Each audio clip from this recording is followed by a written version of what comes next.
I watched my billionaire ex introduce his daughter as his only child. At the school talent show, not knowing our daughter was performing too. My ex-husband stood on that stage, microphone in hand, his voice warm and proud as it echoed through the auditorium. "Lawson, would you like to say a few words?" The principal had asked. And he did. Oh, he did. Meadow is my whole world.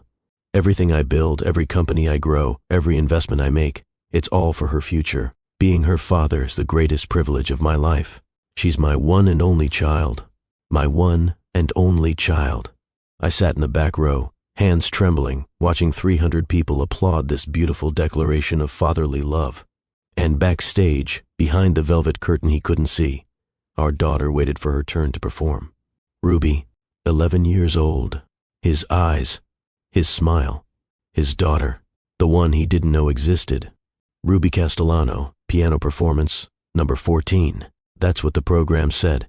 I had about 20 minutes before my world detonated. 20 minutes before Lawson Fletcher, billionaire tech entrepreneur, saw his own face staring back at him from a stage he'd funded.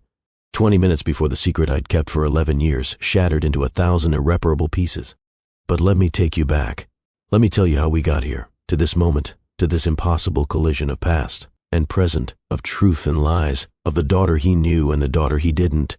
Have you ever made a choice so big, so irreversible, that it carved a canyon through your entire life? Have you ever loved someone enough to disappear? Have you ever watched your child ask about a father who doesn't know she exists? I have. And tonight, in this prep school auditorium that smelled like floor polish and nervous energy, everything I'd built, every careful lie, every protective silence was about to crumble. If you've ever kept a secret that could destroy everything, if you have ever had to choose between truth and protection, stay with me. Because what happened after that talent show, after my billionaire ex discovered the daughter I'd hidden from him, after our two worlds crashed together, it changed 5 lives forever. And I still don't know if I made the right choice, but I'm getting ahead of myself. Let me start at the beginning, the real beginning. Not 11 years ago when I made my choice, but tonight, in the spring of 2024, at Westridge Preparatory's annual talent showcase, where 2 half-sisters were about to perform on the same stage, where one father was about to have his perfect life imploded, and where I was about to face the man I'd loved and left, the man I'd erased from our daughter's life. The auditorium was packed. Parents clutched programs, phones already positioned to record their children's 15 seconds of glory. Some held bouquets. Others had cameras with lenses that probably cost more than my monthly rent. This was Westridge Prep, after all, Portland's most elite private school. The kind of place where the parent pickup line looked like a luxury car dealership. I didn't belong here. My 15-year-old Honda Civic in the parking lot was proof of that.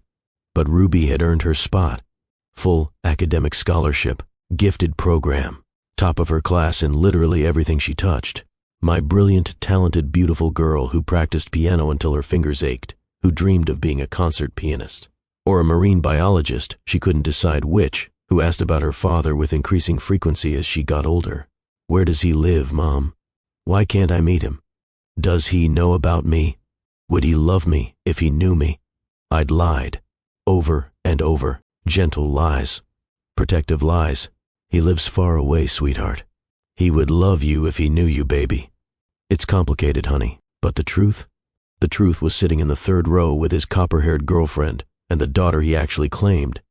Mom, can you see okay from here? Ruby's voice pulled me from my spiraling thoughts. She stood in the aisle, beautiful in the navy dress we'd found at a consignment shop last week. We'd spent an hour trying on dresses, looking for something performance-worthy that wouldn't destroy my budget. The one we chose was perfect, simple, elegant, appropriate. It made her look older than 11. But I'd seen the dress Meadow wore when she arrived. Custom-made, clearly. The kind of costume that spoke of private lessons and professional choreographers, and the kind of money I'd never have. Perfect view, sweetheart, I said, forcing brightness into my voice that I absolutely didn't feel. Are you nervous? Terrified, Ruby admitted.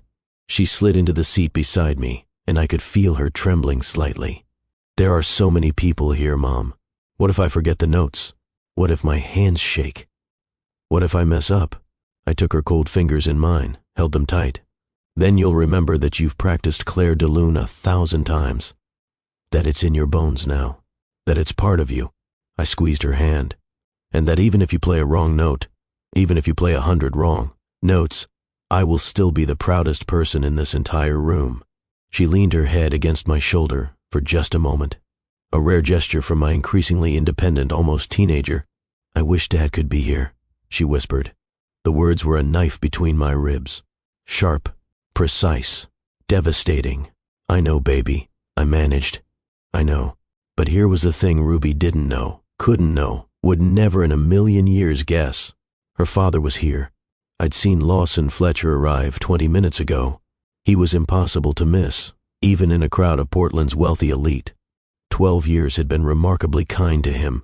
The lanky graduate student I'd fallen for at 23, the one who lived on ramen and big dreams, had been replaced by a man who commanded space, broader shoulders, expensive suit that probably cost more than I made in a month, the easy confidence of someone who'd conquered every goal he'd ever set, who'd built an empire from code and ambition. Portland Business Journal had just named him one of the Pacific Northwest's most influential tech entrepreneurs under 40. I knew because I'd Googled him. In weak moments, late at night when Ruby was asleep, I'd search his name and torture myself with the life he'd built, the life I'd walked away from, the life I'd decided Ruby couldn't be part of. He hadn't come alone tonight. Fiona Laurent held his arm as they walked in. I recognized her immediately from the society pages, from Instagram, from the background of Lawson's rare social media posts. Daughter of the Laurent Hotel dynasty, philanthropist, board member of half a dozen arts organizations, beautiful in that effortless way of people who'd never worried about money, who'd never chosen between groceries and music lessons, who'd never shopped consignment stores for performance dresses. And beside them, holding Lawson's other hand, was Meadow, 9 years old. Lawson's eyes, Fiona's delicate features, the daughter he showed to the world, the daughter he posted about, bragged about, adored publicly. I'd tortured myself with their social media, watched this other daughter grow up in the life I'd denied Ruby.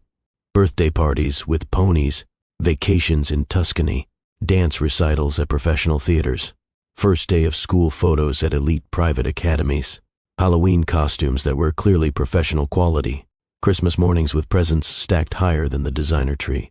Everything I couldn't give Ruby, everything Ruby deserved and would never have. "Ruby, you should head backstage soon," I said gently. "They'll be starting in about 15 minutes.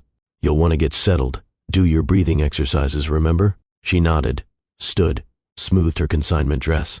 She looked at me with those dark eyes. Lawson's eyes. "Do I look okay, Mom?"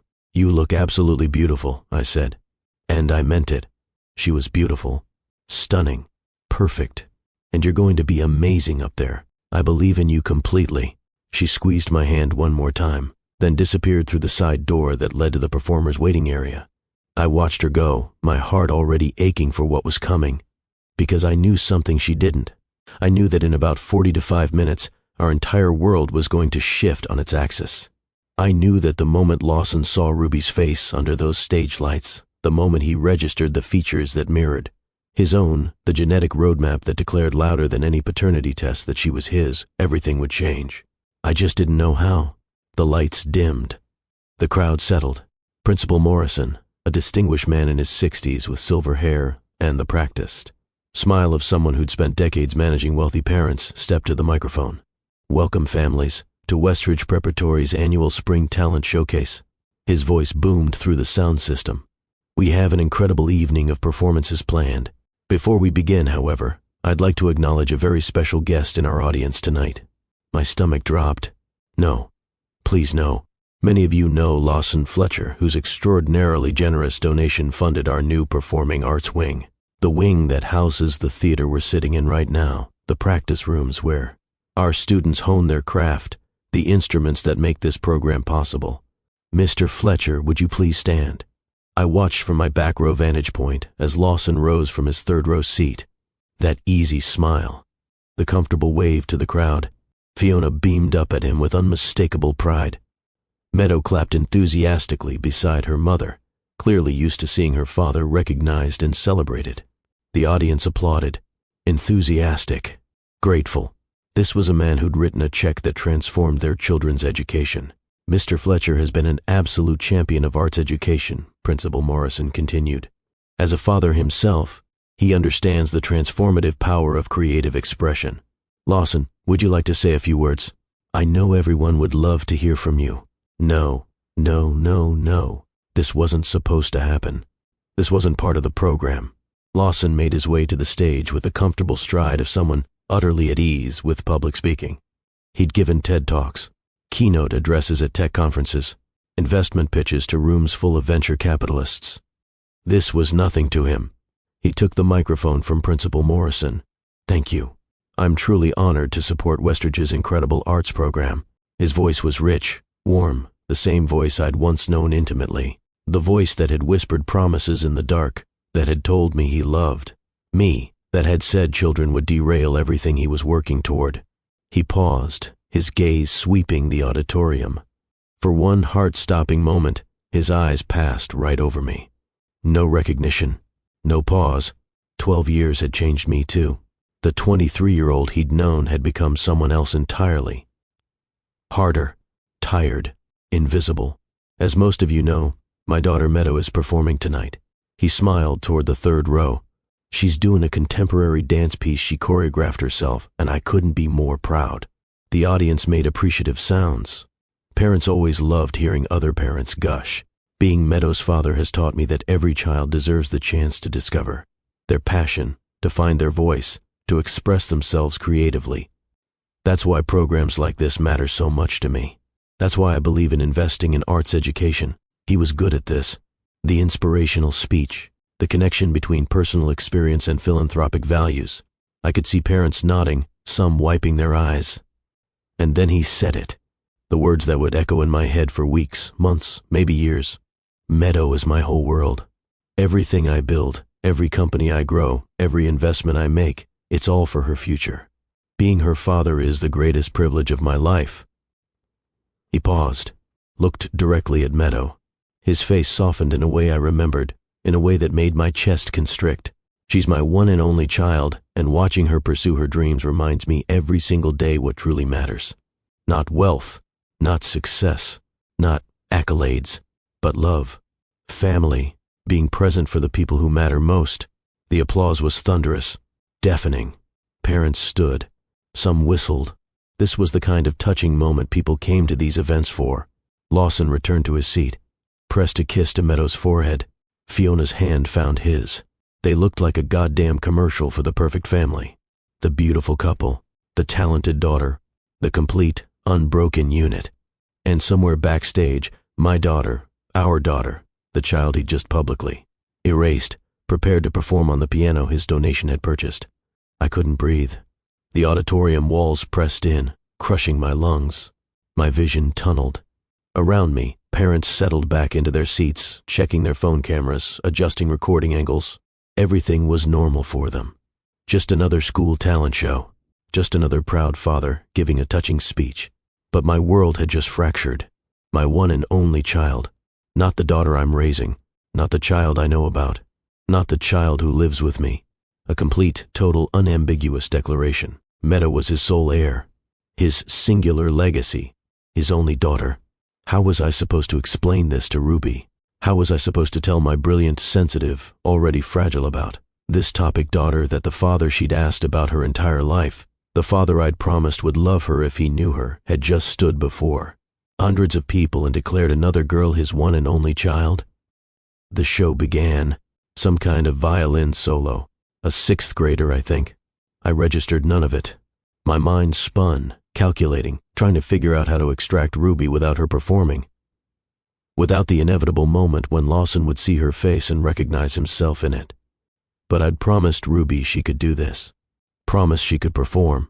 She'd worked so hard, practiced until her fingers cramped, poured her whole heart into Debussy's notes. This was her moment, her achievement. I couldn't take it from her, not even to protect her from what was coming, not even to protect myself from the confrontation I wasn't ready for. The performances continued, a gymnastics routine that drew gasps, a magic act that got laughs, a poetry reading that was surprisingly moving. I absorbed none of it. Just watched the program, counting down. Number 8, the student announcer called. A sophomore girl, her voice bright and clear through the speakers. Meadow Fletcher, performing an original contemporary dance piece. My attention snapped fully back to the stage. This was her, the daughter he claimed, the daughter who existed in his world. Meadow walked out in a flowing costume, blues and silvers that caught the light. Her small frame somehow commanded the space. The music began, something modern, electronic, haunting, and she was good, really, genuinely good. Her movements were fluid, expressive, technically proficient, in a way that spoke of expensive training. Private lessons with professionals, the kind of instruction I could never afford for Ruby. She'd clearly been dancing for years, had probably started at 3 or 4, had access to the best teachers money could buy. Everything I couldn't give Ruby. I watched Lawson and Fiona in the third row. Their faces glowed with unmistakable adoration. Fiona's hand covered her mouth, eyes shining with tears of pride. Lawson leaned forward, completely absorbed, his expression soft with love. When Meadow finished with a graceful final pose, the applause was genuine and enthusiastic. She took her bow, her young face radiant. She found her parents in the audience, and her smile grew impossibly wider. The moment she exited the stage, she came bounding down the side steps. Lawson met her at the bottom, swept her into his arms, spun her around. I couldn't hear what he said, but I saw her giggle, saw her throw her arms around his neck, saw the pure, uncomplicated love between a father and daughter. It was beautiful, objectively beautiful, and it destroyed me. Because Ruby deserved that. She deserved to run to her father after a performance, to be swept up and spun and told she was amazing, to feel like someone's whole world, to know what it felt like when your father looked at you like you hung the moon. Instead, she had me, just me, working 2 jobs to afford tuition at a school where I didn't belong, where my car was the oldest in the lot, where other parents talked about vacation homes while I clipped coupons, sitting in the back row instead of the third, buying consignment dresses instead of custom costumes, being both mother and father, and never quite enough of either. 6 more performances passed. A cello solo, a juggling act, twin sisters singing a duet, an impressive skateboarding demonstration that seemed dangerous for an indoor venue but got huge applause, a monologue from Shakespeare, a hip-hop dance crew, each one blurred into the next. I was dimly aware of checking my watch obsessively, counting down, my heart rate increasing with each passing minute. Number 14, the student announcer called. My breath stopped. Ruby Castellano, performing Claire de Lune by Claude Debussy. My daughter walked onto that stage with her head high. I knew she was terrified. I knew her stomach was probably in knots, her hands probably shaking. But you'd never know it from looking at her. She held herself with dignity, with grace, with the quiet confidence I'd tried so hard to instill in her despite everything. She sat at the beautiful grand piano, the one Lawson's donation had purchased. The irony wasn't lost on me. She positioned her hands over the keys, took a breath I could see even from the back row, and then she began to play. I'd heard this piece 1,000 times, 1,000 times, in our cramped apartment with the piano we'd bought used on Craigslist. The one I'd sacrificed for, the one that took up most of our tiny living room, during practice sessions that stretched long into the evening after homework was done, during her lessons with Mrs. Chen, the retired concert pianist who charged us a fraction of her normal rate because she believed in Ruby's talent. But tonight, under the stage lights, with 300 people holding their collective breath, Ruby played like she was channeling something divine. The notes floated through the auditorium, delicate and haunting and absolutely heartbreakingly perfect. Each phrase shaped with maturity beyond her years, each dynamic shift executed with precision. Each moment of the piece lived, not just performed. She didn't miss a single note. Her hands didn't shake. She was magnificent, transcendent, the kind of talented that couldn't be bought, only born with and nurtured and loved into blooming. Tears streamed down my face. Pride and anguish twisted together until I couldn't tell where one ended and the other began. That was my daughter, my baby, the girl I'd raised alone, the girl who was brilliant and kind and talented and everything good in this world. And then I made the mistake of looking at Lawson. He'd gone completely still.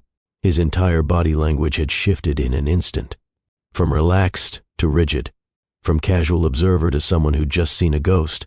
He was staring at Ruby with an expression I couldn't quite read. Confusion, recognition, something deeper, something primal stirring beneath the surface. Fiona leaned toward him, whispered something. He didn't respond. didn't even seem to hear her. His eyes were locked on Ruby, on her profile as she played, on the way the light caught her features. The piece continued. Ruby's hands moved across the keys with the grace of someone who'd been playing her whole life. Because she had. This was her passion, her love, her escape. When Ruby played piano, the world made sense. When Ruby played piano, she was free. The final notes hung in the air, delicate, perfect, fading into silence. For a moment, no one moved. The audience seemed to hold its collective breath. Then the applause erupted, loud, genuine, enthusiastic. Ruby's performance had been one of the night's clear standouts. People weren't just clapping politely, they were actually moved. Ruby stood, took her bow, her face flushed with accomplishment, with the rush of having done something difficult and done it well. She allowed herself a small smile, and as she turned to exit the stage, as she shifted her angle, the overhead lights caught her face just right. I watched Lawson's expression as recognition hit him like a physical blow. The dark eyes, his eyes, the determined set of her jaw, the way she tucked her hair behind her ear as she walked, a gesture I'd seen him make 10,000 times. The shape of her face when she smiled at the applause. The genetic markers that declared, louder than words ever could, "This is your child." He saw it. All of it. The truth written in bone structure and mannerisms and the unmistakable evidence of shared DNA. His face went pale beneath his tan. I saw him mouth something, maybe "oh my God," maybe "no," maybe something else entirely. Fiona said something sharp, her expression shifting from confusion to concern. Lawson stood abruptly, causing the people in the row in front of him to turn around with irritated looks. He didn't notice, didn't care. He was already moving, already pushing past Fiona's grabbing hand, already heading for the side aisle, toward the door that led backstage. Oh God, oh God, oh God, oh God. My body moved on pure instinct. I shot up from my seat, pushed past the other parents in my row. "Excuse me, sorry, excuse me, please. I have to." My daughter. Annoyed whispers followed me. Someone muttered something about rude. I didn't care. I had to get to Ruby first. Had to intercept whatever was about to happen. Had to protect her from a confrontation she wasn't prepared for, a truth she didn't to know yet, a father who just discovered her existence in the worst possible way. I burst through the backstage door just as Ruby emerged from the performers' waiting area. Her face was still glowing, still riding the high of a successful performance. "Mom," she practically bounced over to me. "Did you see? Did you hear? I didn't mess up once. Not once. It was perfect. It was absolutely perfect. You were amazing, baby." I pulled her close, needing the contact, needing to ground myself, trying desperately to figure out how to get her out of here before... Excuse me. The voice froze me in place. Deep, familiar. 12 years older, but unmistakable. I turned slowly, keeping Ruby slightly behind me. Protective instinct. Lawson stood 10 feet away in the narrow backstage corridor. His face was pale. His eyes darted between me and Ruby with something like horror, like he was seeing something impossible, like reality had just tilted sideways and he couldn't find his balance. "Paige," my name came out strangled, disbelieving. "Paige Castellano?" Ruby looked up at me, confused. "Mom? Who's that?" "Hello, Lawson." My voice was surprisingly steady, calmer than I felt. Inside, my heart hammered against my ribs. My hands shook, but my voice stayed level. I'd had 11 years to prepare for this moment, even though I'd prayed it would never come. "I need..." He stopped, ran his hand through his hair in that gesture I remembered too well.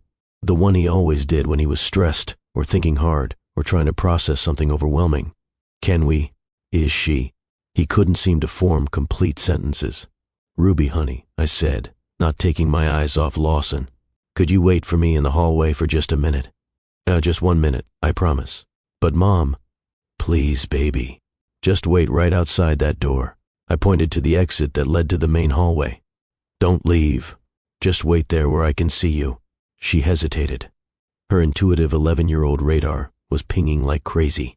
She could sense that something significant was happening, that the air between me and this stranger was charged with history and emotion and things she didn't understand.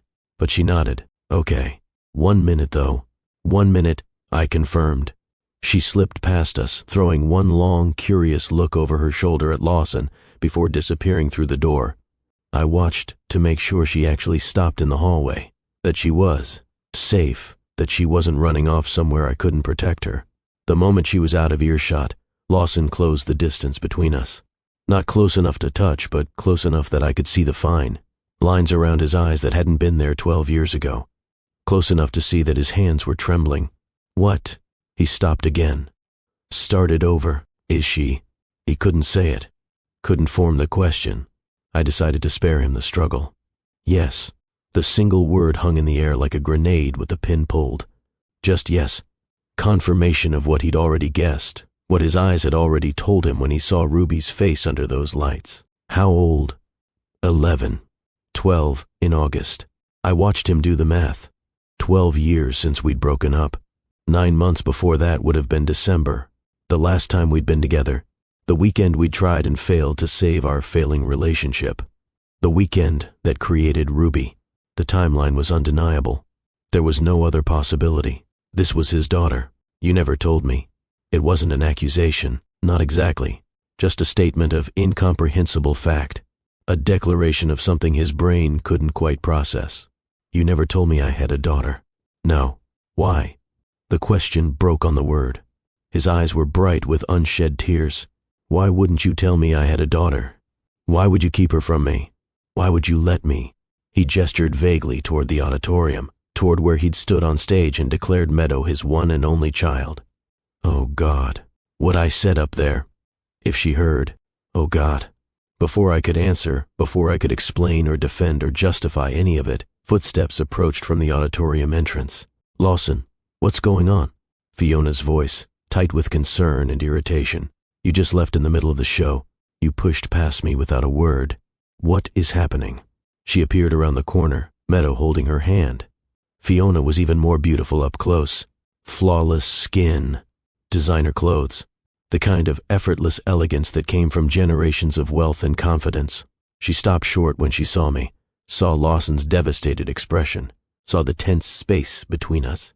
Her sharp eyes moved from Lawson to me and back again, clearly trying to piece together what she'd walked into. Daddy? Meadow's small voice cut through the tension. Are you okay? You look weird. Lawson looked at his acknowledged daughter, at the 9-year-old who'd only ever known him. As her father, who'd never had to share him, or doubt his love, or wonder if she mattered. Then his eyes flicked toward the hallway where Ruby waited, oblivious.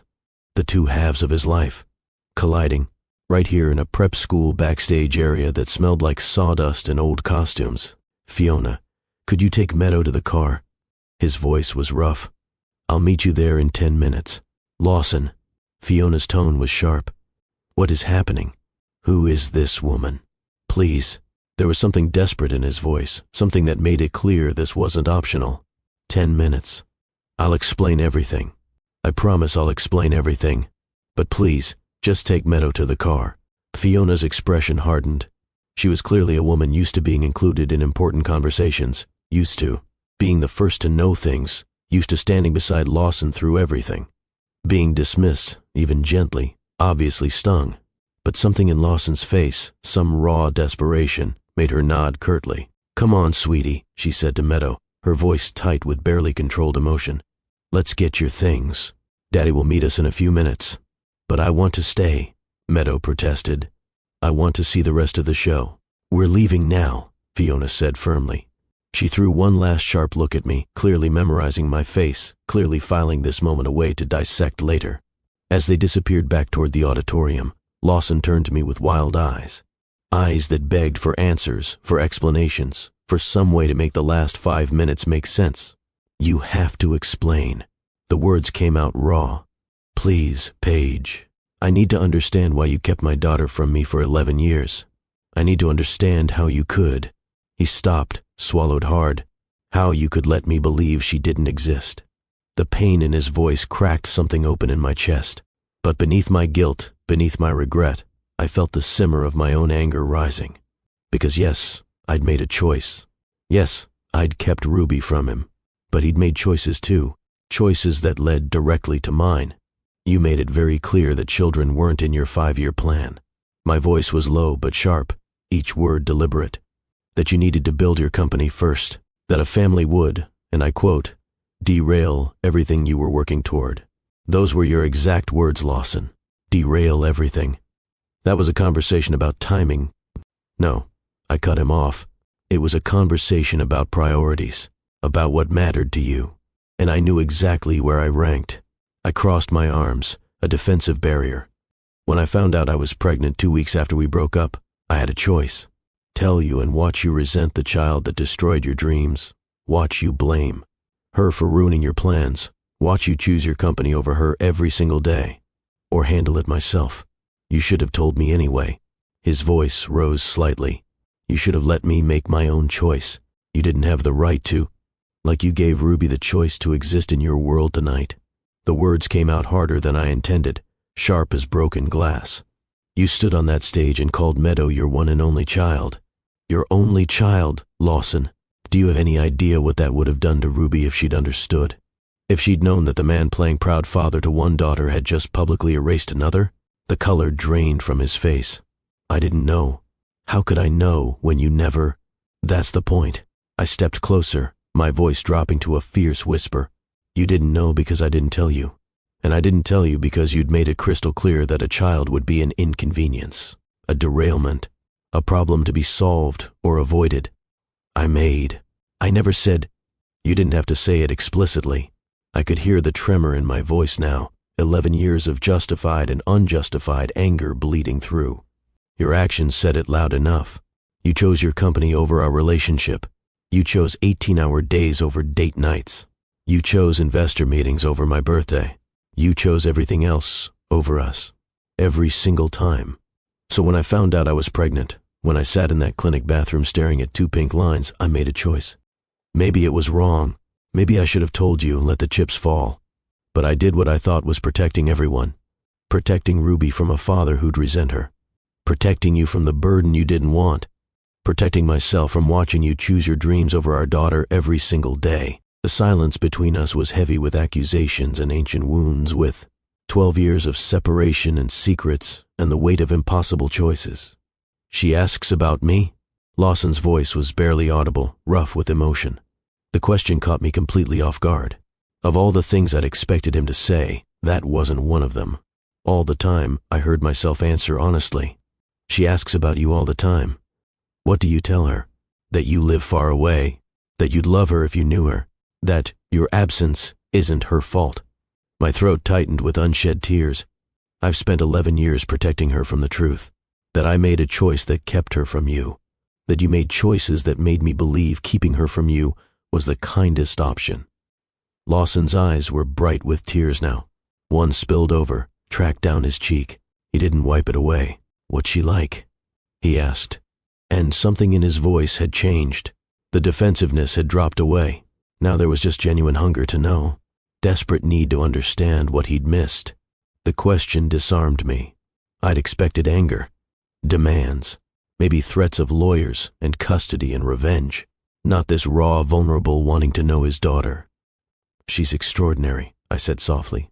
And once I started, I couldn't stop. Top of her class in everything. Literally everything. Math, science, literature, history. She wants to be a concert pianist or a marine biologist. She changes her mind about twice a week. She reads 3 grade levels above her age. Has perfect pitch. Cries at animal shelter commercials. A small, wet laugh escaped me at that last part. She's kind almost to a fault. Last year, she donated all her birthday money to her best friend Emma, whose father lost his job. She volunteers at the library, reading to kids every Saturday. She makes me leave extra big tips at restaurants because she worries about the servers. She's everything good about both of us, and none of the broken parts. Lawson was openly crying now. Silent tears streaming down his face that he made no attempt to hide or stop. I want to know her, he said. Please, Paige. Please. I want to be part of her life. His voice cracked. I want to be her father. And Fiona? I asked quietly. Meadow? Where do they fit in this scenario? You're building a life with them. Fiona and I. He stopped. Our relationship is complicated. Don't you dare. My anger flared again. Don't you dare blow up your relationship and then blame it on us. Ruby doesn't need that guilt. She doesn't need to be the reason your life fell apart. I'm not. I'm just saying that discovering Ruby exists has forced me to confront some truths I've been avoiding. He met my eyes directly. About what I really want from my life. About whether I'm building something real with Fiona or just something that looks good from the outside. About whether Meadow and I are a family or just... He trailed off. That's not my problem to solve, I said firmly. That's between you and Fiona. I know. He ran his hand through his hair again. I know. I'm just asking for a chance to know my daughter. I'll handle Fiona. I'll handle the complications. I'll figure out how to explain this to Meadow. But please, Paige, don't keep Ruby from me out of anger at my mistakes. The vulnerability in his voice reminded me painfully of the man I'd fallen for at 23, before the success had consumed him, before the company had become his entire identity, before ambition had eclipsed everything else. This was the Lawson I'd loved. Uncertain, real, human. We take it slow, I said finally. Very slow. She doesn't know who you are yet. She doesn't know you're here. We'll start with you as someone Mom used to know who wants to get to know her. If, and only if, she's comfortable, we can tell her the truth eventually. How long is eventually? However long it takes for me to trust that you won't disappear when fatherhood gets inconvenient. I held his gaze. Or when it conflicts with your other family. Or when board meetings run late. Or when it's hard. He flinched but nodded. Okay, your rules. Whatever rules you want. I'll follow them. Just please don't shut me out completely. Before either of us could say more, Ruby appeared in the doorway. She'd clearly gotten tired of waiting. Mom? Her voice was uncertain. Are we leaving soon? Everyone else is gone already. I looked at my daughter, then at Lawson, whose face had transformed at the sight of her up close. The naked longing in his expression was painful to witness, like a man seeing water after years in the desert, like someone discovering something precious they didn't know they'd lost.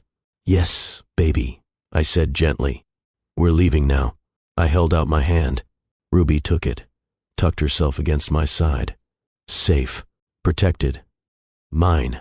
But she looked at Lawson with open curiosity, her brilliant mind clearly working, clearly sensing that this wasn't just a random encounter. Are you one of Mom's old friends? She asked directly. Yes, Lawson managed. His voice was rough with emotion he was clearly trying to control. I'm Lawson. Your performance was incredible, Ruby. That was one of the most beautiful renditions of Claire de Lune I've ever heard, and I mean that sincerely.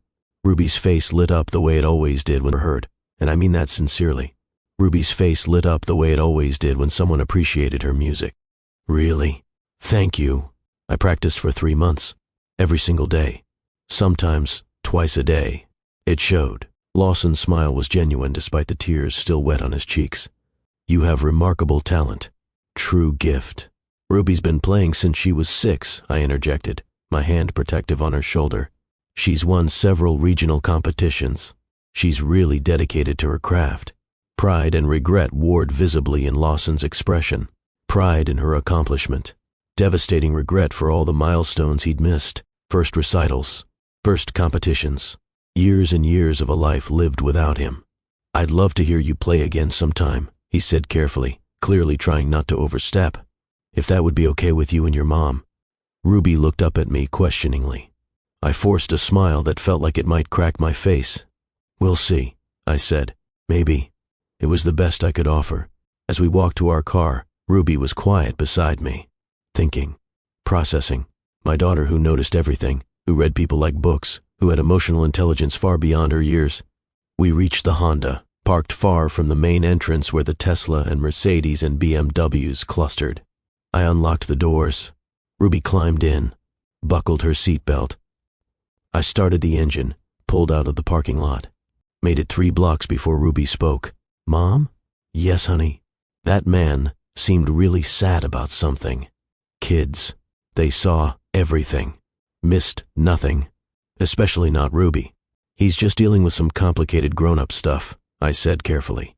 Does it have to do with you? She turned to look at me, those dark eyes searching. He looked at you like he knew you. Like, really knew you. Not just old friends knew you. Something more. I chose my words carefully, aware that we were approaching territory I wasn't prepared for. We used to be close, I admitted, a long time ago. Before you were born. How close? Very close. Ruby absorbed this. I could practically hear her brilliant mind working through implications, piecing together clues. Mom? Her voice was different now. Smaller, uncertain. Yes, baby? Is he? She stopped. Started again. That man. Lawson. Is he my father? I nearly drove off the road. My hands jerked the wheel. The car swerved slightly before I corrected. My heart hammered so hard I thought it might break through my ribs. What makes you ask that? I managed, even though I knew it was futile. Ruby had already figured it out. Of course she had. He has my eyes, she said simply. Exactly my eyes. And when he smiled at me, it looked like my smile in the mirror, like when I practice expressions for piano performances and watch myself, and he got really emotional watching me play, not like a stranger would, like it meant something personal. She paused. Plus, you got that look you get when you're trying not to cry, and you were talking to him really intensely. And he called you Paige, which means he knows your first name, which you said you tell people you're close to. And you said you used to be very close before I was born, which is when my dad would have been around. She'd laid it out like a mathematical proof. Logical. Undeniable. I pulled into a parking lot. A closed grocery store. I couldn't have this conversation while driving. I put the car in park, turned off the engine, and turned to face my too smart daughter. Yes, I said quietly. Lawson is your biological father. She was quiet for a long moment. Processing. I watched emotions flicker across her face. Shock, confusion, hurt, anger, something that might have been hope. The man who introduced that other girl as his only child, she finally said. Oh God, she'd been paying attention to that. Of course she had. Yes, I admitted. So, I have a sister I didn't know about. Half-sister, I clarified. Her name is Meadow. She's 9. Another long silence. Does he know about me? Ruby asked. Her voice was very small now. Very young. Or am I a secret? He didn't know until tonight, I said. When he saw you perform, when the lights hit your face a certain way, he recognized you. He saw the resemblance. So for my whole life, he's had another daughter and didn't know about me. It wasn't a question, just a statement of painful fact. Yes, why didn't you tell him? This was it. The moment I dreaded for 11 years. The moment my daughter would ask me to justify the choice that had shaped her entire life, that had given her existence its particular shape and limitations and losses. Because when I found out I was pregnant, your father and I weren't together anymore, I said slowly. We'd broken up. And before we broke up, he'd made it very clear that he wasn't ready for children. That his career, his company, was the most important thing to him. That having a family would derail all his plans. I took her hand. I made a choice to raise you on my own because I was afraid that if I told him, you'd grow up feeling like a burden, like you'd ruined his life, like he resented your existence. I thought I was protecting you. Were you protecting me? Ruby asked. Her voice was very quiet, very steady. Or were you protecting yourself from being rejected? The insight from an 11-year-old hit like a physical blow.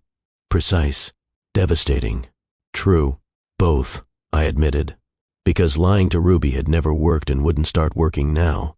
I was scared, Ruby. Scared he'd resent you. Scared he'd reject us both. Scared I'd have to watch you grow up knowing your father wished you didn't exist. And yes, scared of facing his rejection myself. Of having to hear him say he didn't want us. Tears blurred my vision. I made the choice I thought was best at the time. And maybe I was wrong. Maybe I should have told him anyway and let him make his own decision. Maybe I robbed you both of 11 years you deserve to have together. I'm sorry, baby. I'm so sorry. Ruby was quiet, her hand still in mine. What happens now? She finally asked. That's up to you, honey. I squeezed her fingers. Lawson wants to know you, to be part of your life, but only if you want that too. This is your choice, nobody else's. What about the other girl? Meadow? And the fancy lady with them? Fiona, I supplied. She's Lawson's girlfriend, partner. I don't actually know the exact status, but yes, they're part of his life.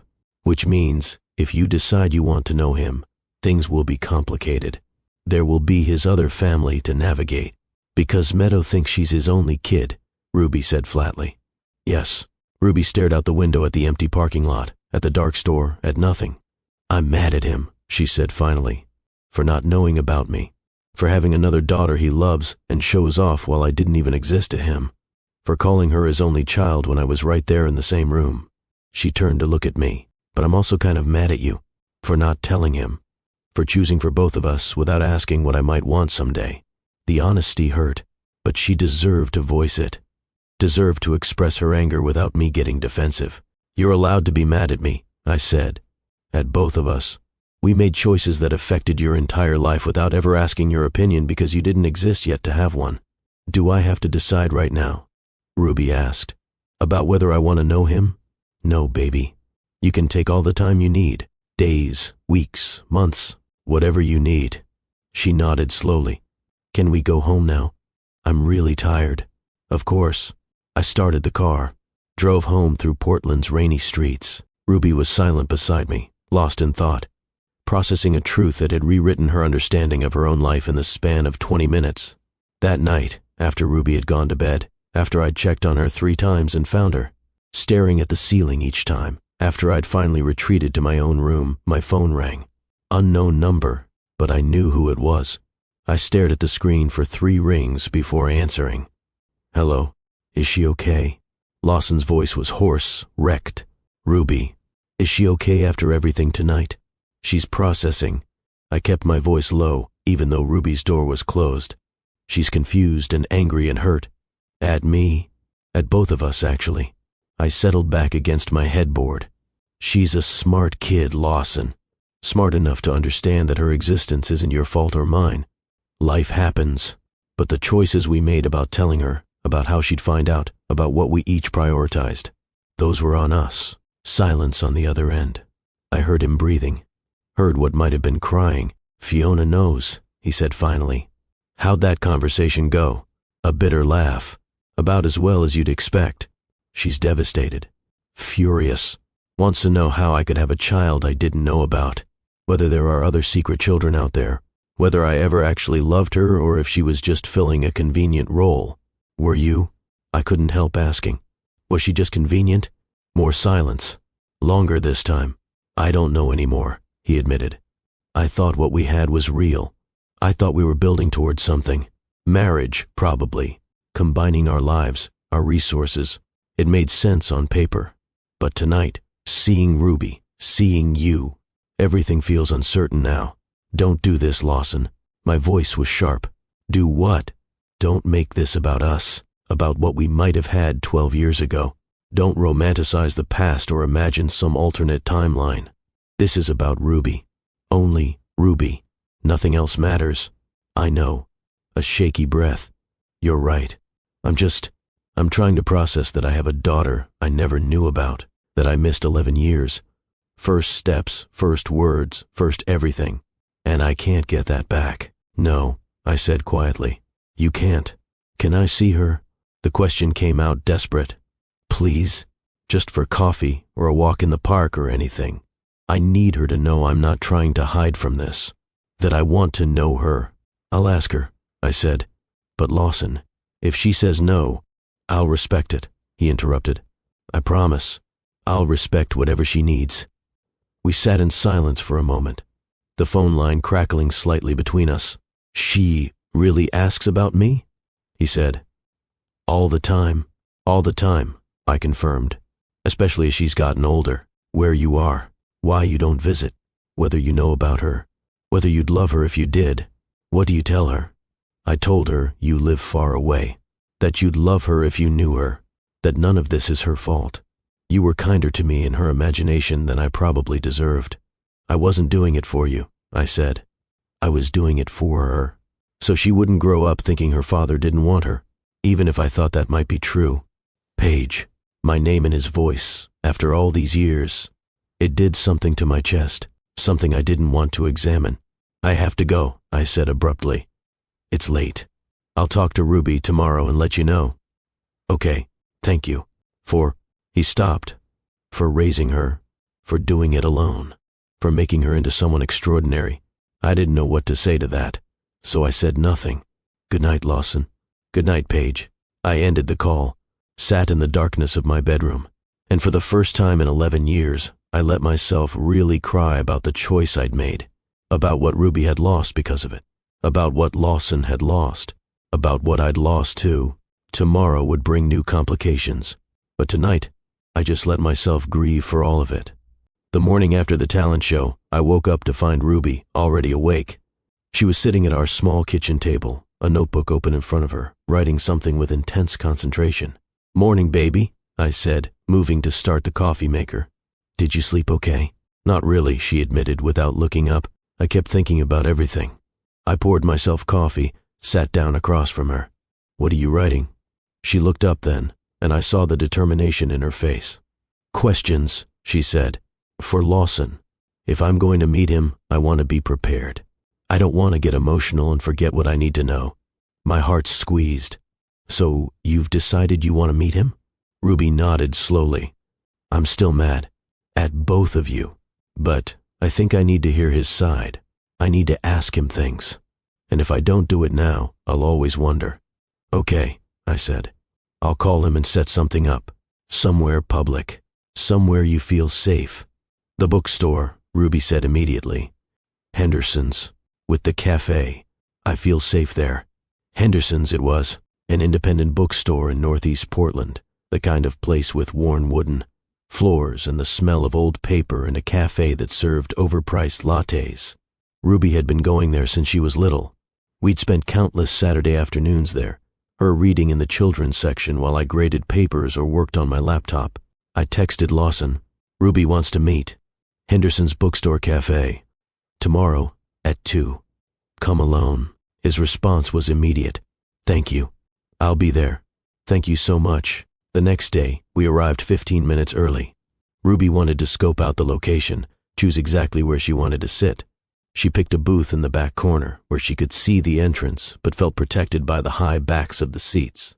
She had her notebook, 3 pages of questions written in her careful handwriting.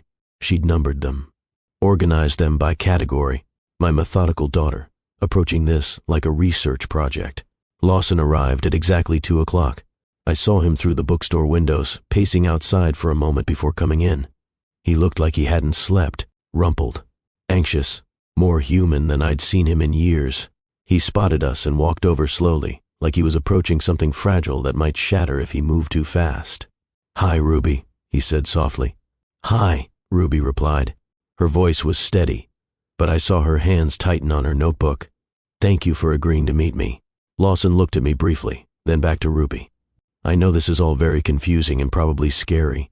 It's weird," Ruby corrected, "but I have questions. I'll answer anything you want to know." Lawson slid into the booth across from us. "Anything at all. I promise I'll be honest." Ruby opened her notebook. She'd marked the first page with a pink sticky note that said Question 1. "Did you ever want kids?" she asked directly. Lawson didn't flinch from the question. "When I was younger, yes. I always thought I'd have a family someday. I liked the idea of it. But when your mom and I were together, I was completely focused on building my company. I thought kids could wait, that I had plenty of time, that I'd get to it eventually, after I'd established myself professionally. But you had Meadow only a year after you and Mom broke up," Ruby said. She was watching him carefully. "So it wasn't really about timing, was it? You just didn't want kids with my mom." The brutal honesty of children. Lawson looked like she'd punched him in the stomach. First he stopped, started over. "I don't know how to answer that in a way that's fair to everyone involved." "Just tell the truth," Ruby said. "I'm 11. I can handle the truth better than I can handle lies." Lawson took a breath. "Your mom and I broke up because we wanted different things from life. I wanted to focus entirely on work. 80, 90-hour weeks. No boundaries between my professional life and personal life. Your mother wanted a partner who was present, who prioritized our relationship, who came home for dinner, who remembered anniversaries." He met Ruby's eyes directly. "We weren't compatible anymore. The breakup was painful but necessary. And if I'd known about you, everything would have been different. I'm not saying I would have been a great father at 24. I probably would have made a lot of mistakes, but I would have tried. I would have wanted to know you. I would have wanted to be part of your life." Ruby made a note in her notebook. "Question 2, she said. "When you saw me at the talent show, did you know right away I was yours?" "Not right away," Lawson admitted. At first I just thought you were a talented performer. But when you turned to take your bow, when the lights hit your face at a certain angle, I saw myself. The resemblance was unmistakable. Your eyes, the way you move, even the way you tucked your hair behind your ear. I knew. How did that feel? Ruby asked. This wasn't on her list. She was going off script. Like the ground disappeared underneath me, Lawson said. Like reality had just rearranged itself into a completely different shape. Terrifying and wonderful and devastating all at once. Ruby made another note. Question 3. Are you embarrassed of me? Is that why you called Meadow your only child?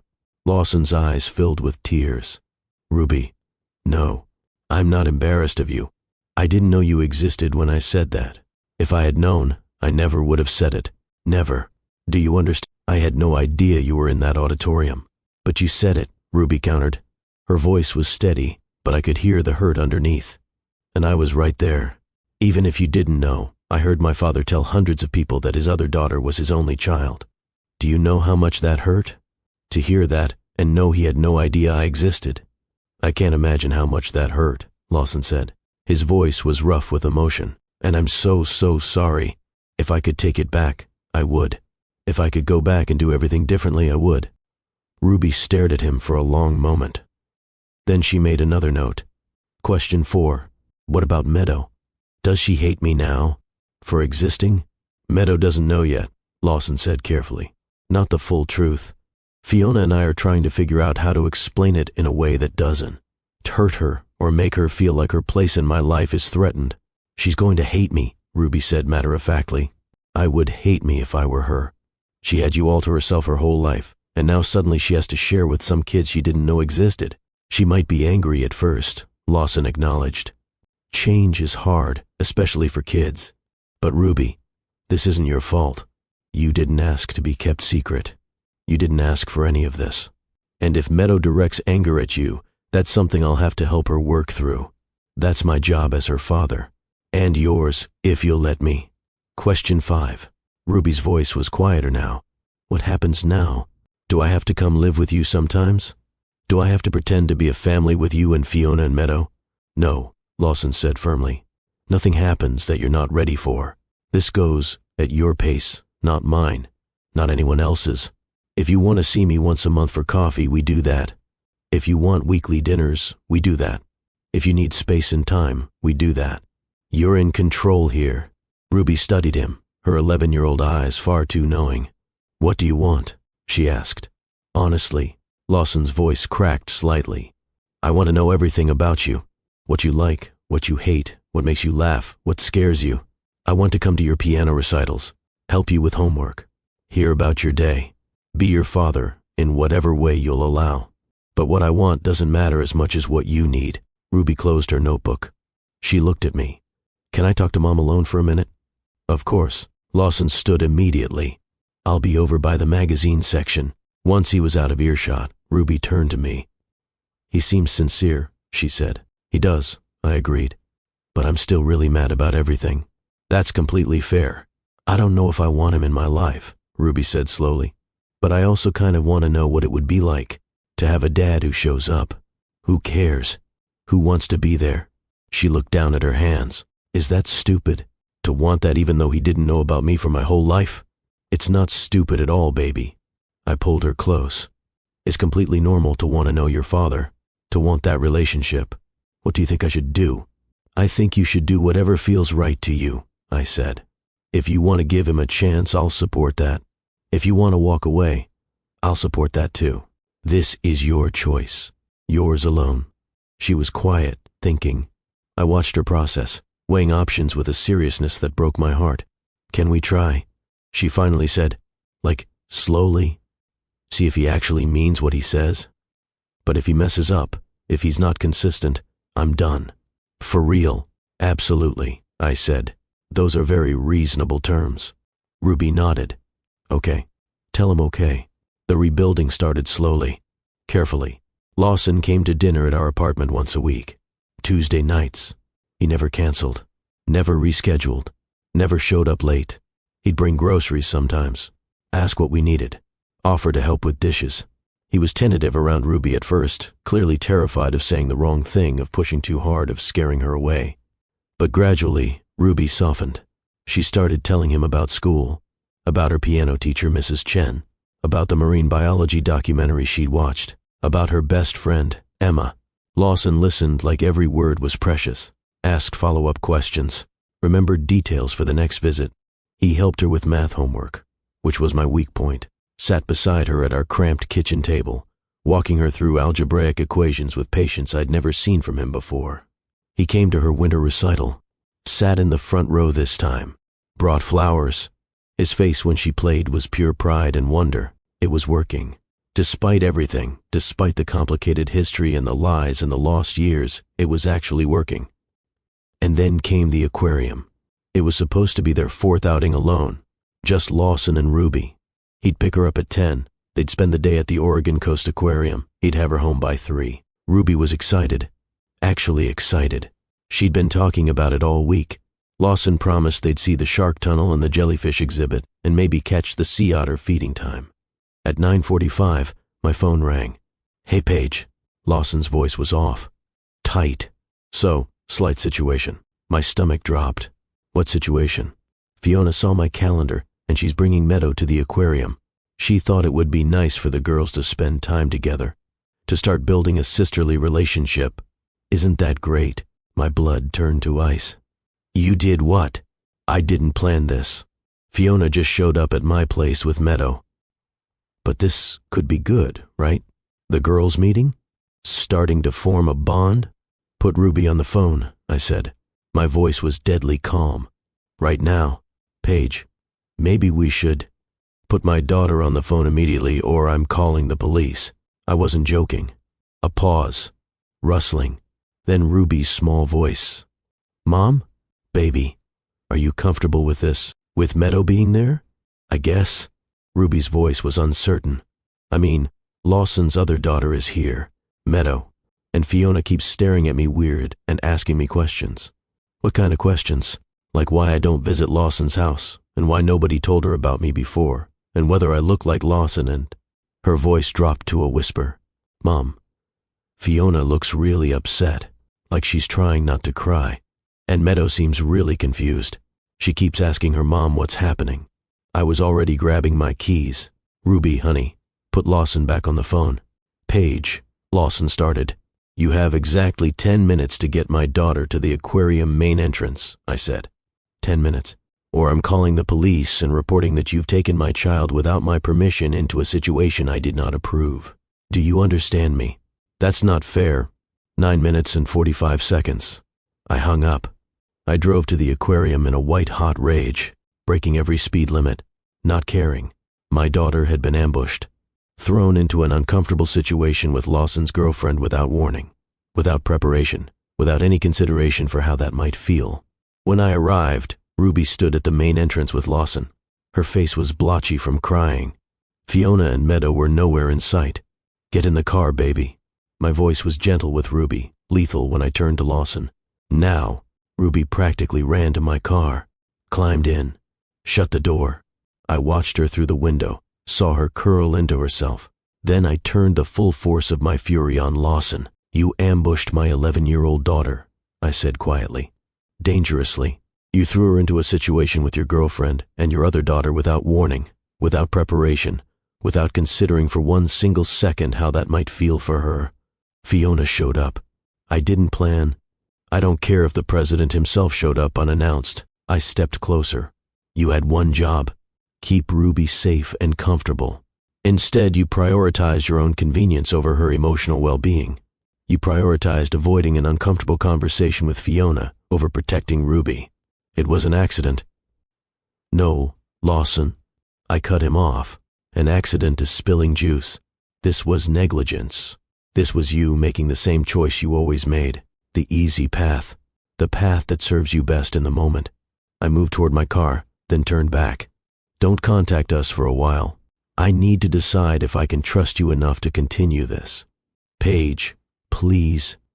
I'll call you when I'm ready, if I'm ready."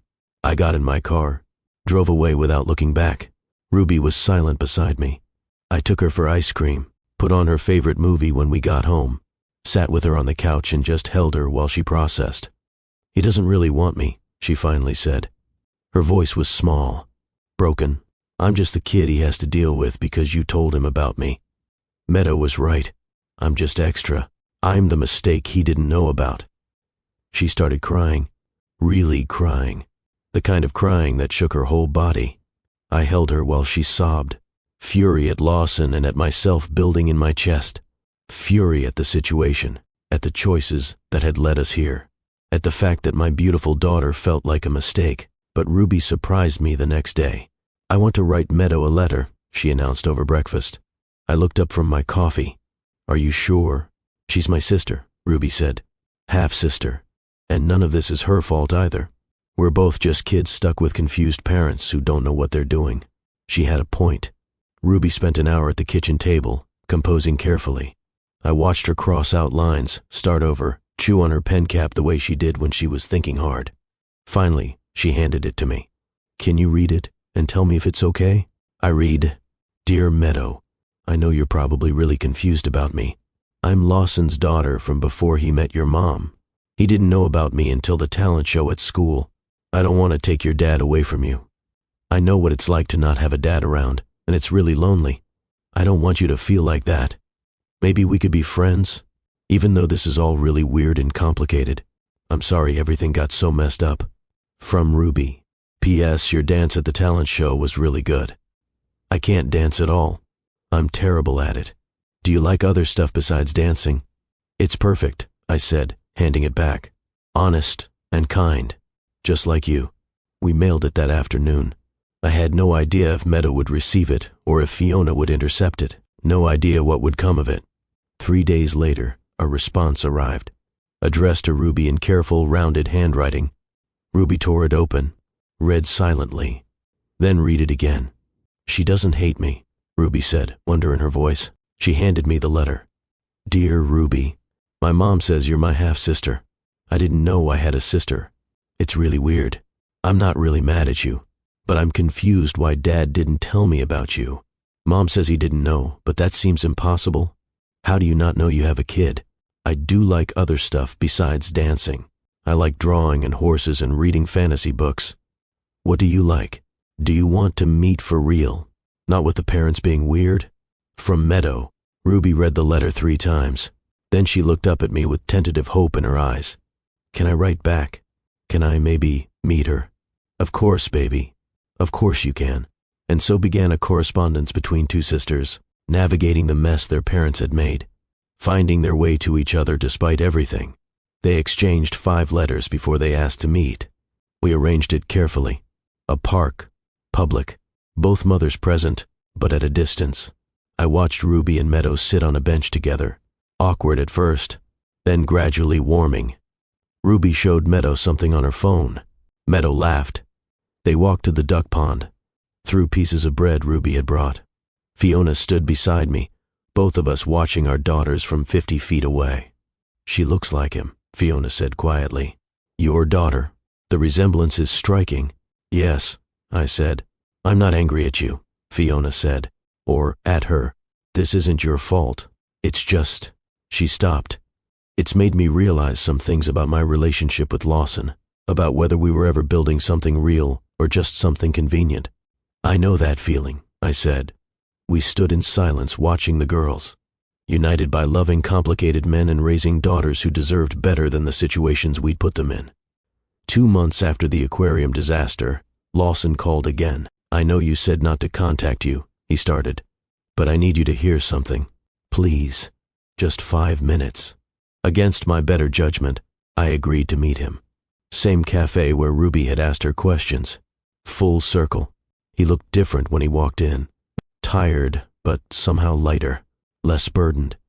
"I ended things with Fiona," he said without preamble. "I hadn't expected that." "Oh, not because of Ruby, or not only because of Ruby." He ran his hand through his hair. "She was the catalyst. But the truth is, Fiona and I were building something that looked good from the outside but was hollow inside. We stayed together because it made sense. Similar backgrounds, similar goals. Good for both our public images." He met my eyes. But there was no real foundation, no genuine intimacy. We were partners in building a life, but not in actually living one. Does that make sense? It does, I admitted. Ruby forced me to look at that, he continued. Forced me to confront what I actually want versus what I thought I should want. And I realized I'd been living my life like a business plan, optimizing for outcomes instead of actually experiencing anything. That's very introspective of you, I said. But Lawson, that's not my problem to solve. I know. He pulled out his phone, showed me something. I'm stepping down as CEO of my company, moving to chairman of the board. Fewer daily responsibilities, more flexibility, more time. I stared at him. You're stepping down? You're walking away from the company you built? Not walking away, just stepping back. He put his phone away. I spent 12 years building a company, Paige. I want to spend the next 12 building relationships with my daughters, both of them. I want to actually be present for their lives. Words are easy, I said. Actions are what matter. I know. That's why I'm asking for a chance to show you through actions. Let me prove I've changed. Please. I thought about Ruby, about the careful hope I'd seen growing in her eyes before the aquarium disaster, about the letters she and Meadow had been exchanging, about whether Lawson deserved another chance, or if I was being naive. One more chance, I said finally. But Lawson, if you hurt her again, if you flake, or prioritize something else or make her feel like she's not important, we're done. For real. Forever. I won't, he said. I promise you, I won't. The second attempt went better. Lawson showed up consistently. Tuesday dinners, never missed.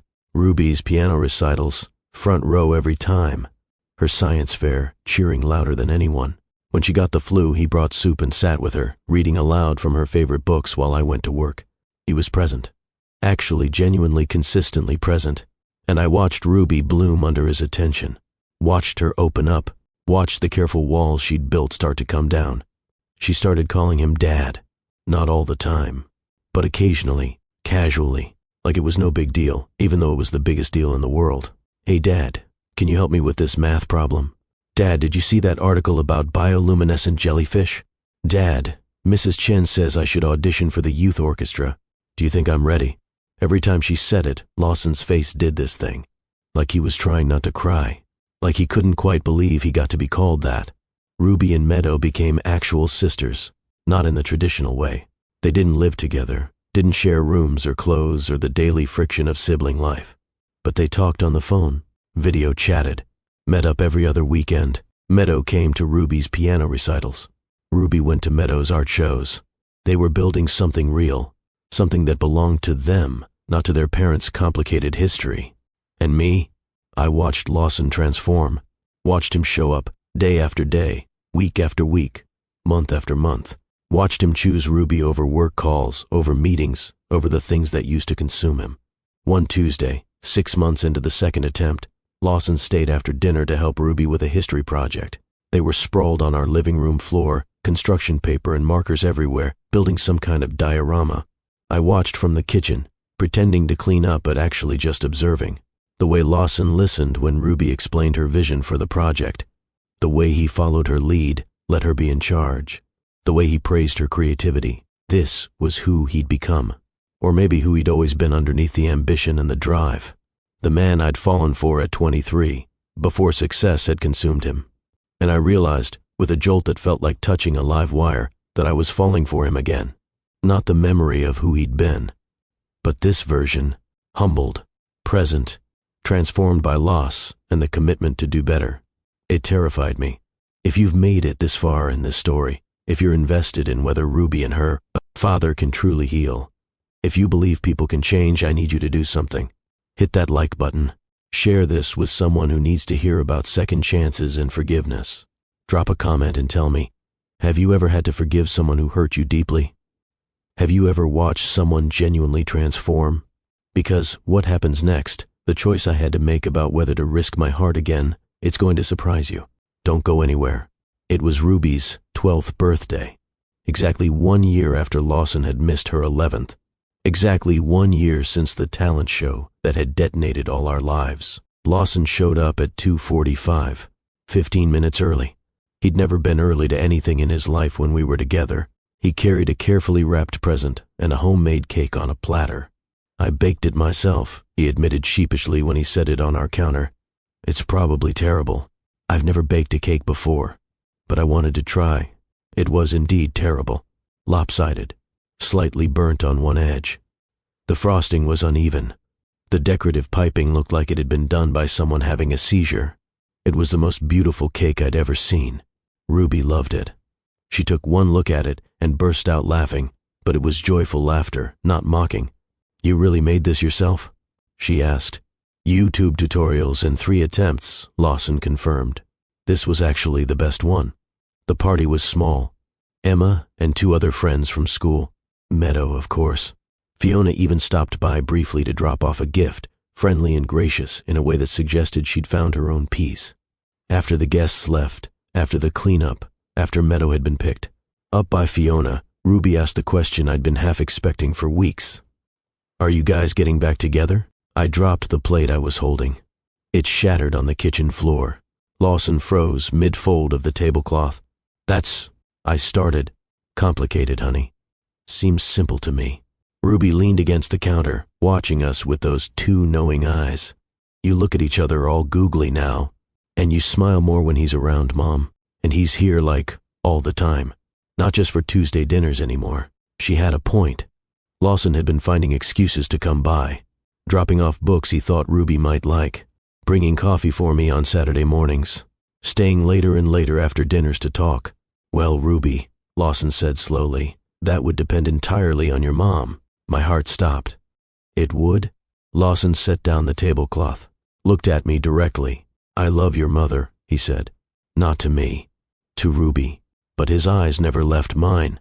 I never stopped loving her, even when I was too much of an idiot to realize it, even when I was prioritizing all the wrong things. And I'd very much like to build something real with her, if she'd have me. Ruby looked delighted, but she had one more question. "What about Meadow? Would she be okay with that?" "I actually talked to Meadow about it last week," Lawson said. "She said, and I quote, 'Ruby's mom is way nicer than you deserve, Dad, but if she makes you happy and makes Ruby happy, then I guess it's okay.'" Despite everything, I laughed. That sounded exactly like Meadow. Ruby looked at me expectantly. "Well, Mom, what do you think? How did you explain 12 years of complicated history to a 12-year-old? How did you admit that despite the pain and betrayal and anger, you'd been falling in love all over again?" "Your father hurt me very badly once," I said carefully. "When we were young, and I'm scared it might happen again." Lawson stepped closer. "Then let me spend the rest of my life proving it won't. Let me show you every single day that I've learned what actually matters. That I'm not the man who chose ambition over love anymore. That I'm not the man who would miss his daughter's birthday or forget anniversaries or put work first." He took my hand. "I'm not asking you to marry me tonight. I'm not even asking you to officially call this dating. I'm just asking you to consider the possibility that maybe, just maybe, we could try again. Build something better than before. Something honest and present and real." I looked at this man, familiar yet transformed, broken down and rebuilt into something more genuine, more human. Then I looked at Ruby, who was practically vibrating with poorly contained excitement. "One condition," I said. "Anything," Lawson replied immediately. "We go slow. We do this right, with intention and care and communication. And if at any point this affects Ruby negatively, if it confuses her or hurts her or makes her feel unstable, we stop. She comes first. Always." "Agreed," Lawson said. "Completely agreed." "And Lawson?" I squeezed his hand. "If you hurt either of us again—" "I won't," he interrupted. "I promise you, I won't. I spent 12 years building companies and making money and achieving success. And none of it mattered. None of it made me happy. You two, this, what we're building together. This is what matters." Ruby made a sound that was half squeal, half laugh. "Does this mean we're going to be like a real family?" "We already are a real family," I said. "Just maybe a slightly different configuration than we were before." 6 months later, Lawson and I sat in a small restaurant. Intimate, candlelit, the kind of place that didn't take reservations unless you knew someone. "This is nice," I said, sipping wine that probably cost more than my weekly grocery budget. "What's the occasion?" "Can't a man take the mother of his daughters to dinner?" Lawson smiled at me across the table. Daughters, plural, I corrected. You have two now. Remember? How could I forget? Lawson laughed. Meadow texted me 17 times today about her riding competition next week. She's panicking about whether her horse is ready. And Ruby sent me 4 articles about marine biology programs at Monterey, complete, with a cost-benefit analysis of why she should go to summer camp there. Are you going to let her? Probably. She made a very compelling PowerPoint presentation, color-coded slides and everything. I laughed. That was my daughter. Thorough to a fault. We ordered food, talked about the girls, about Lawson's company, about my work, about everything and nothing. It felt easy, natural, like we'd been doing this for years instead of months. After dessert, Lawson reached across the table, took my hand. Paige, there's actually something I wanted to talk to you about. My stomach flipped. A good flip, but still. Okay? We've been doing this, dating, rebuilding, whatever we're calling it, for 6 months now.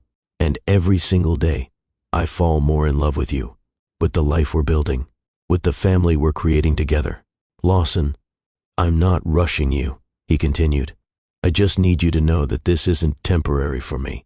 This isn't some phase or rekindled nostalgia.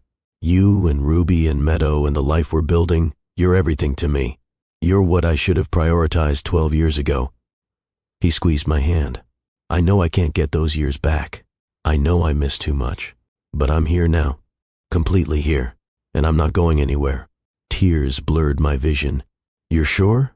Because if you're going to change your mind, if work is going to consume you again, I've never been more sure of anything, he said firmly. I wasted 12 years not being with you. I don't want to waste another day. I love you, I whispered. I'm terrified, and we have so much complicated history, and we're going to have to navigate co-parenting and blended family dynamics and all of it. But I love you. It's not stupid, Lawson said, and we'll figure out the complicated parts together. All of it. As a team. He pulled something from his pocket.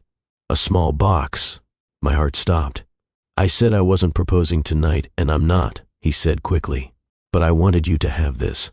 As a promise, that I'm committed, that I'm in this, that when you're ready, whenever that is, I'll be here. He opened the box. Inside was a simple silver ring. Beautiful, understated, perfect. It's a promise ring, he explained. Like we're teenagers. I know it's cheesy, but I wanted you to have something tangible. Something that reminds you that I'm serious about us. I let him slip it onto my right hand. It fit perfectly. Thank you, I managed. For showing up, for changing, for proving that people can actually transform if they want it badly enough. Thank you for giving me the chance, Lawson said. For letting me know Ruby. For not shutting me out completely when you had every right to.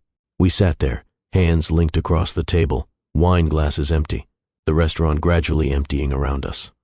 We had a long road ahead. Blended families were never simple. There would be challenges, conflicts, moments of doubt. Ruby was entering her teenage years. Meadow would need reassurance that she wasn't being replaced. We'd have to navigate holidays and schedules and all the logistical nightmares of modern co-parenting. But for the first time in 12 years, I felt hopeful. Not the naive hope of my early 20s that believed love conquered all, but the earned, hard-won hope of someone who'd survived loss and rebuilt something stronger. 2 years later, our backyard was filled with people. Friends, family, colleagues from both our lives. Kids running between adults with the chaotic energy of a summer barbecue. It was loud, messy, perfect. Ruby, now 14, sat at the piano we'd moved onto the deck specifically for this party. She was playing for anyone who'd listen, and most people were listening. She'd been accepted to a prestigious summer music program at Juilliard and wouldn't stop talking about it. Her playing had gotten even better, more nuanced, more emotionally complex. Meadow, 12, was showing off her latest drawings to a cluster of relatives. She'd become quite the artist, selling pieces at local youth exhibitions. Her work hung in our hallway, mixed with Ruby's competition certificates and family photos. And in my arms, bundled in a soft blue blanket despite the summer heat, was the newest addition to our complicated family tree. He looks like you, Fiona said, appearing beside me. Her fiancé, a kind man named Marcus who worked in sustainable architecture, stood beside her. Fiona had surprised everyone by becoming genuinely friendly over the past 2 years. We'd bonded over the shared experience of loving difficult men, of raising strong daughters, of navigating complex family dynamics. "He has Lawson's nose," I said, looking down at our 3-month-old son. "Poor thing." "Hey," Lawson appeared, slipping his arm around my waist. "Careful not to jostle the baby. My nose is distinguished." "It's been broken twice," I reminded him. "Which makes it distinguished," he insisted. Fiona laughed. "I'm going to find the girls. They were whispering earlier and plotting something. I want to make sure it's not too mischievous." As she walked away, Lawson pulled me closer. The baby slept peacefully between us, oblivious to the party happening around him. "Happy?" Lawson asked quietly. I looked around at the scene. Ruby finishing her piece to enthusiastic applause. Meadow showing her art with pride. Friends and family mingling. The evidence of a life fully lived, fully shared. This wasn't the life I'd imagined at 23, pregnant and alone and terrified in that clinic bathroom. It wasn't the future I'd mapped out when I made the choice to raise Ruby by myself. It was better. "Yeah," I said, leaning into him. "I'm happy." Ruby finished her piece. The crowd applauded. She took a bow, then looked over at us and grinned. "Dad," she called out, "you promised you'd do karaoke." "Don't think I forgot." Lawson groaned. I was really hoping she'd forget. "Never going to happen," Meadow chimed in, appearing with a microphone and a mischievous smile that reminded me so much of Lawson. "We already picked your song. No backing out." "This is going to be terrible," Lawson muttered. But he was smiling as he handed me the baby and walked toward the makeshift karaoke stage the girls had set up. Both daughters flanking him like bodyguards, both of them laughing already at the song they'd chosen. I watched them. This family we'd accidentally created, then deliberately rebuilt. Not traditional, not simple, not without scars and complications, but real, genuine, built on the foundation of people who kept showing up even when it was hard. As Lawson absolutely butchered a Beatles song while both daughters laughed and clapped, while the baby slept in my arms, while friends and family cheered, I felt something settle in my chest. Peace, not the absence of challenges. We still had those. Ruby was entering high school. Meadow was navigating middle school. The baby would bring new complications. Lawson's company still demanded time. My work still required attention. Blended family dynamics still needed constant navigation. But we were doing it together. All of us. Messy and imperfect and wonderfully, beautifully real. I looked down at my son, at the ring on my left hand now, at the wedding band that matched the one on Lawson's finger. We'd gotten married 6 months ago. Small ceremony. Just family and close friends. Ruby and Meadow as co-maids of honor, bickering about dress colors and flower arrangements in the way real sisters did. This family wasn't built from ideal circumstances or perfect choices. We were built from people who made mistakes and apologized and tried again, who learned that love isn't about grand gestures or sweeping declarations. It's about showing up, consistently, even when it's inconvenient, even when it's hard. It's about choosing each other, day after day after day. It's about the small moments, Tuesday dinners, homework help, terrible homemade cakes, karaoke at backyard parties, holding hands across restaurant tables, saying I'm sorry and I'll do better and I love you. Ruby appeared beside me, flushed from laughing at her father's singing. "You okay, Mom?" "I'm perfect, baby." She leaned her head on my shoulder, careful not to disturb her sleeping baby brother. "This is pretty great, isn't it? All of us together like this?" "Yeah," I said. "It really is. Even though it was complicated at first, even though it hurt and was messy and we all made mistakes, especially because of that," I said. "The best things in life usually are complicated and messy, but if you're brave enough to work through it, to show up even when it's hard, you might discover something more beautiful than you ever imagined." Ruby was quiet for a moment. "Then, is that what you tell someone going through something similar? Someone who had to make a hard choice about telling a truth that might change everything?" I thought about the question, about the message this story carried. "I tell them that there's no perfect answer," I said slowly. "That whatever choice you make, there will be consequences and complications. But that sometimes the bravest thing you can do is give people the chance to rise to the occasion, to be better than you feared they'd be. I tell them that people can change if they want to badly enough, that second chances are real, that forgiveness is possible, even when the hurt runs deep. And I'd tell them that family isn't just biology, it's choice. It's showing up. It's the people who keep trying, even when it would be easier to walk away. Ruby nodded thoughtfully.